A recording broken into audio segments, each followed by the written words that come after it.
Hello there. Good afternoon, good evening, or good morning.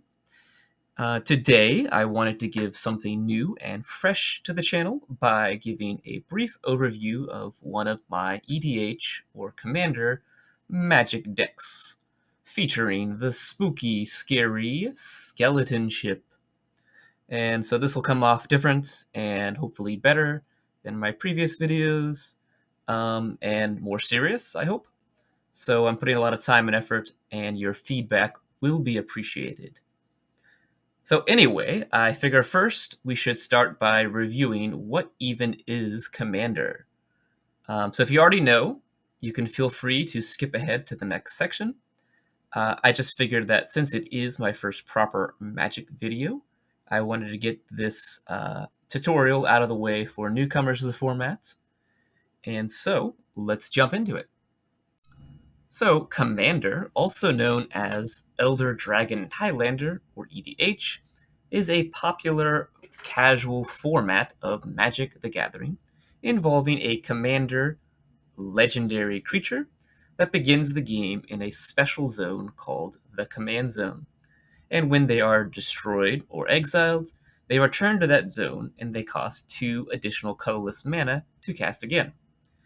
And now, since you can cast the commander from the start of the game, generally he, she, or it will play an integral role in the theme of the deck's interactions. And of course, it is the name of the game, so picking the right commander for your playstyle is key. Now, quick exception, you can use a select few planeswalkers as your commander, but the text has to specifically say this can be your commander. So. Now, a few more things. Commander is a singleton format, meaning it's played with only one of each card in your deck, except for basic lands. And it's played with 99 cards, and then the commander is included outside the main board of the deck. And each card in that deck has to follow the color identity of that commander. So, for example, if Sevleen the Chromoplasm was your commander, you could only use Justikai colored spells, or blue, red, and white, and of course, colorless spells. But the color identity of a permanent is also included in the cost associated with activated abilities or anywhere else in the rule text. So Kinrith, the Return King, is a 5-color commander, even though his casting cost only uses white. And I was a little confused at first when I started playing Commander about lands, because they are colorless permanents, but again, they have a color identity that would be equal to what's on the rules text. And on basic lands, they don't always say that it tapped to produce red or blue, but it's always there. So the color symbol would dictate that it is the color identity of a mountain is red, and the Seaside Citadel, for example, would have a Bant identity. There are also a fair number of partner commanders, and these are legendary creatures that have the keyword partner, where you can have 2 commanders in the beginning. They both would start in the command zone if they both have partner. So then in the main board, you would have 98 cards. And then you'd be using the combined color identity of both creatures. And there's also this Friends Forever mechanic that was part of the Stranger Things Secret Lair exclusive, and it's not exactly the same. And then they have Baldur's Gate has background commanders, but just know that 2 commanders is possible. Lastly, there are rules about commander damage. So if you were to take combat damage from an enemy commander, you will accumulate commander damage points, and when you over time have 21 commander damage points, you would lose the game. And this is tracked separately for each player's commander. For example, here, Ruhan of the Formani, he's a pretty big creature with 7 power. If he were to hit one player 3 different times and not be blocked, that player would lose the game. So that might be a good strategy to use a commander like this guy. So there you go. Those are the basics of Commander.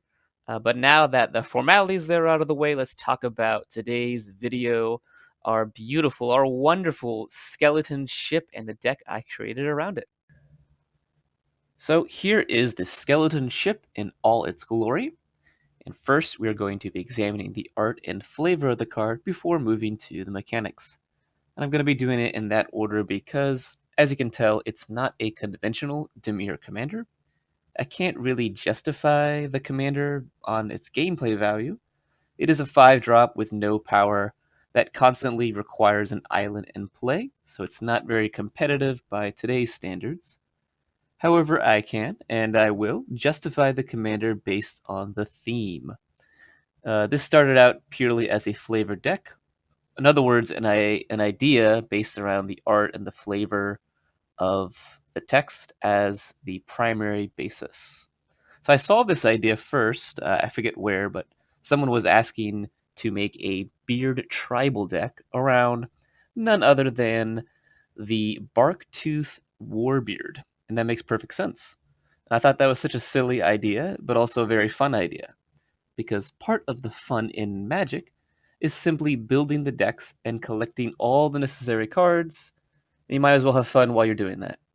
And Commander happens to be the best format for that mindset because you have 99 cards to work with. So in this case, winning is secondary. But I will assure you, this deck can win. We'll get to the win cons later. But as to the theme, it is built around pirates and other ships. And to match the theme of any deck, a deck needs a good name. Every deck should have a unique name just for funsies.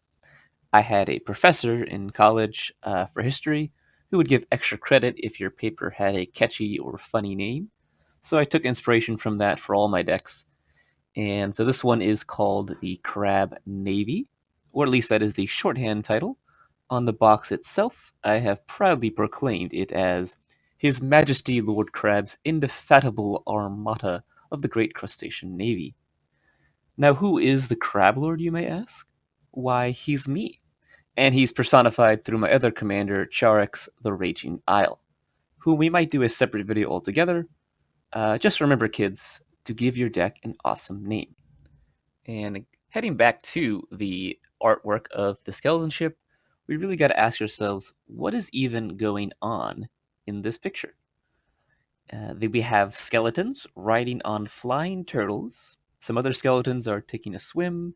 There are joyous dolphins leaping from the ocean, and what appears to be a giant moon in the background. So that's pretty strange stuff. And it seems to match my idea of a goofy and fun commander, so it fits what I wanted. And if I'm honest, the art is really what drew me to the card and sold me on making the deck. And it is illustrated by Amy Weber and Tom Wanderstrand. I'm not sure what Tom contributed, but the surreal style is certainly consistent with Weber's other works in Magic. So check some of these out. And I loved the art on Skeleton Ship, especially that I, in fact, bought a signed art card of it from Mrs. Weber's eBay, which you should check out. I mean, sometimes I play with this, other times I don't. Sometimes I just like to flex, so you should too. And the last thing on the art that I notice is on the sails, there are two separate symbols. And the first one here appears to be two fish swimming in a circle. And I saw that, and forever I thought, oh, it looks so familiar. And then it hit me, it's actually, you can tell me if I'm wrong, but it's probably this astrological sign Pisces, which is most closely related to the ocean, apparently. And so apparently these skeletons also somehow are connected to astrology. And the other one, it looks like more like a lizard to me. And I thought that it looks suspiciously close to the leaping lizard, which was also illustrated by Miss Weber. So I'm not sure what that means, those two symbols together, but make what you will with that. And to finish off this section, let's consider the flavor text of the card. For the flavor text on any card is the italicized text below the rules text on some cards, and it tries to tie that creature into some kind of lore or story, some background. And here it simply reads, "The sea gives up her dead as easily as the soil. Limdul the Necromancer." That's kind of strange to me. It got me thinking, if that's true, that necromancers can raise the dead from the sea just the same and just as easily as by land, then why don't we hear about any sailor necromancers? I can't find a creature card along those lines or anything to represent that. But maybe Limdul was correct that the dead are just as easily raised and given up by the sea as by land. But we do also know that the sea is filled with deceased sailors and pirates. And back in the day, seamen were considered the lowliest people because they would have been irreligious, ill mannered, probably uncultured and rude. And that may be true in death, as it would be in life. So maybe a necromancer trying to control these free spirited uh, sailors, that would not be a wise choice. It wouldn't be worth his time. So it could be that Limdul is giving a warning rather than advice. And someone, if not himself, woke up these skeletal remains of pirates who locked together to form the skeleton ship. And now the world is facing a rather perilous situation. Undead skeletons roaming free on the high seas. And while Limdul may be responsible in some way, there is another card that I feel might fit the Ice Age set better, and that is Chaos Moon. And I say that because remember, there's a giant moon in the background of the art, and there's also a fairly obvious astrological symbol on one of the sails.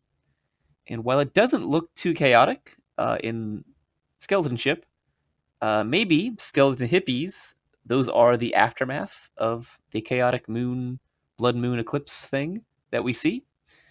And at least that's my idea, and I welcome your own thoughts. So to sum up, if you want a goofy pirate themed deck and you want an actual ship to be your commander, well, there's really no other option than the Skeleton Ship.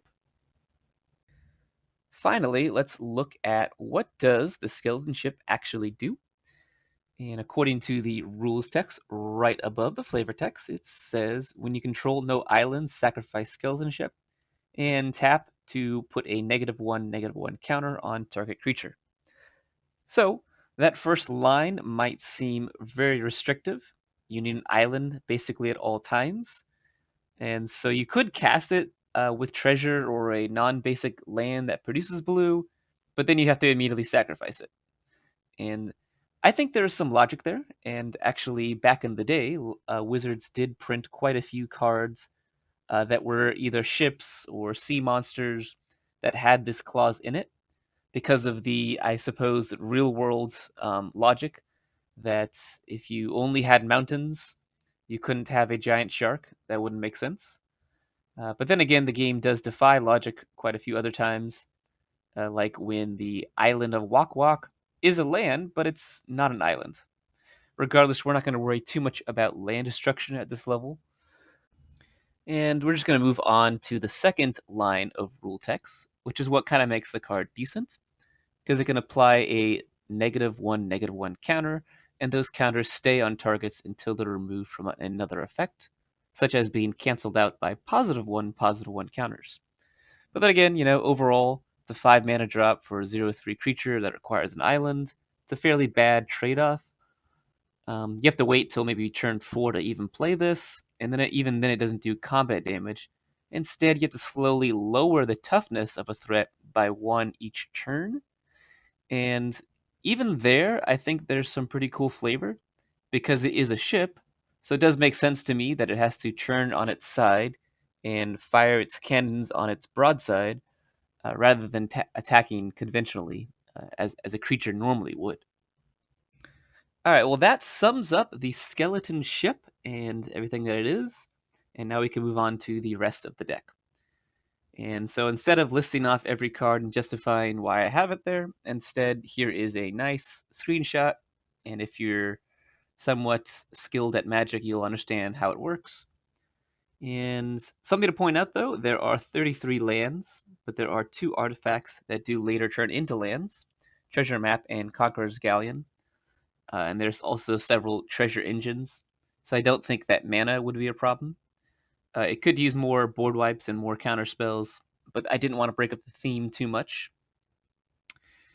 And as I was building this, I did in my research find that a lot of people would build around the -1 counter theme. So they have cards like Crumbling Ashes and Nest of Scarabs. You could also go like on the other spectrum and build even more casual than me and have a skeleton tribe. So have say around 20 plus skeletons, and that defines a tribe. And that is just a casual approach to have fun. But I chose to go with a pirates because I was imagining that pirates pilot this ship. And now we can go ahead and talk about a few win conditions, some combos, and a few favorite cards of mine. And the first of which should be pretty obvious is Dramatic Reversal and Isochron Scepter. Very well known classic combo, and it's actually pretty cheap dollar wise, about $10 for what it does. And it's pretty simple where you can imprint the reversal card onto the scepter, and that will allow you to infinitely untap everything if you at least have Soul Ring. And if you have the few other rocks, you have infinite mana. But I don't actually include it for the infinite mana because I don't really care about that. Instead, you would ideally want your commander out because then we can put infinite number of negative counters on all the creatures. And something I didn't mention before is that the negative counters will actually kill an indestructible creature. Um, not by damage, but because its toughness goes below 0 or below. So the skeleton ship can actually kill a god. If you didn't know, that's pretty cool. So infinite ammo for our cannons, but it also benefits Lux Cannon. It's another cool card because it destroys permanents, not just creatures. We can destroy lands if you're so inclined. And that is not all. We also have the Root Water Hunter and the Pirate Ship, which both deal 1 damage. And they're kind of enhanced by Charisma. So that combo, Pirate Ship plus Charisma or Root Water Ship, definitely is enhanced when we can have this combo out here because we can do it infinitely. I mean, what's better, stealing something or destroying it? I would rather steal it. It seems silly that Ulamog or the Blightsteel Colossus would be swayed to my side by a pirate ship itself, but that's the nature of the deck. We also have Penum's Ura, the Ura, which is in the deck just for additional untapped potential as a backup in case we don't get this off. And the next combo on our list is Liliana's Contract, which requires you to have 4 demons of different names to win the game on your next upkeep. And the thing is, we don't have any demons. We have a few shapeshifters, but a more efficient way there would be to have every creature become every creature type with the Maskwood Nexus. And you could also do that by playing the Arcane Adaptation and naming demons. The downside of this combo is that it does give your opponents the heads up and they have time to work together to kill you. And then, of course, it costs at least 7 mana to do. So there is that. And if you thought that sounds hard, wait till you hear about this one. Time Traveling Pirates. That's right. So if you have all these cards in play and the City's Blessing, it works where you activate the Time Stream Navigator. You get an extra turn, but he goes to the bottom of your deck. And then on your end step, you can have Thassa flicker the Forerunner of Coalition. So he comes back and you search for that pirate again, goes to the top of your library, and it becomes your new turn. You draw it, you play it, and then you activate it, and so on. And that would actually kill them from damage because the Forerunner says whenever you play a pirate, it deals 1 damage to each opponent. So you don't actually need to do anything else besides that. But you do need 4 cards and quite a lot of mana to do it. But if I ever do it, it would be really awesome. And next we have Revel in Riches, which I imagine is a hot card right now in the treasure meta. And it's just an all-around good ramp spell that says whenever a creature an opponent controls dies, you create 1 treasure. And then if you have 10 or more treasures on your next upkeep, you win the game. So just waiting for the right time to board wipe, or just stacking your kill spells and saving your treasures could result in a win. You can also flicker your a few creatures like the Corsair Captain or the new Ramirez, and you would have treasure that way. So it's a pretty consistent way to win if you have the right board state. And the Deadeye Navigator and Peregrine Drake combo is also pretty well known, and it works where the Navigator will soulbound with a new creature when it enters, and whenever a new creature enters as well. So when the Peregrine Drake enters the battlefield, he untaps 5 mana, and then you can pay 2 of that mana to use the soulbound ability and flicker him, and then you're going to untap all 5 mana, so you would have 1 left over, and you just keep doing it over and over again, and you profit mana. So you'd have infinite mana. That doesn't necessarily secure you the win. So, for example, if you have Penum's Aura on your commander, that would be a good combination to have all this mana. So that's something you could do. And if you haven't guessed it already, ETBs are a big theme of the deck, or Enter the Battlefield triggers. So we saw that with some of the combos, but I also want to show off that we have ways to take advantage of that. With the Panharmonicon, we'll double those triggers. Thassa Deep Dwelling and Conjurer's Closet will just give us an extra trigger on our end step. So we have like ETBs for removal, some for tutor, ramp, some of them steal things like Solar Temptation, and so those are all options we want to take advantage of. And a fun card for Enter the Battlefield triggers, at least in a 4-player pod, is the Blade of Selves, and it says the equipped creature has myriads, so it'll create copies of that creature that are tapped and attacking each other player. And so, interesting thing about this is it'll bypass cards like Propaganda or Ghostly Prison, because the copies, they're not declared as attackers themselves by the player. They just enter and attack by the effect of the attacking. So, what kind of an illustration of how this works with this creature here, the Amorph Mutineer?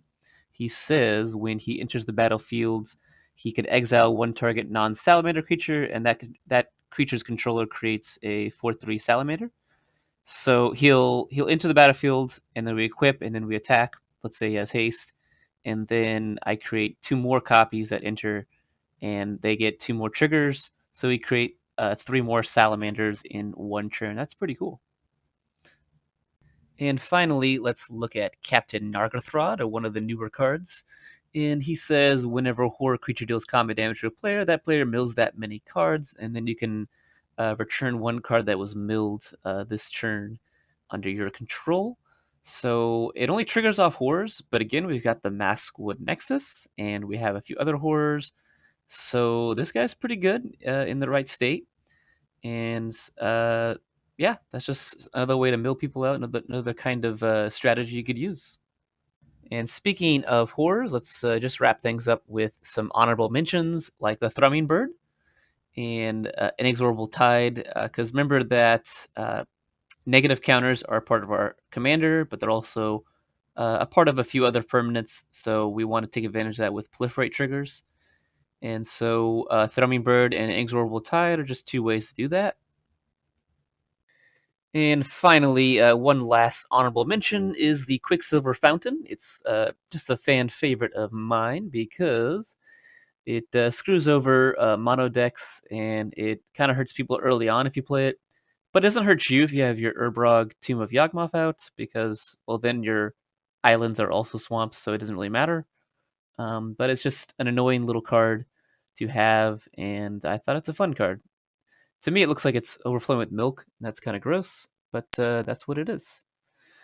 And so that's basically the deck. All the fun stuff you can do with it. There's some other cards in there for flavor and for fun, but you get the idea. And that's all I want to show you today. And if you have ways to improve this deck, if you have ideas about what I could do different, or if you like what I have offered here, let me know, and let's help each other out. Thank you guys, and I appreciate you waiting till the end if you did. Have a good one.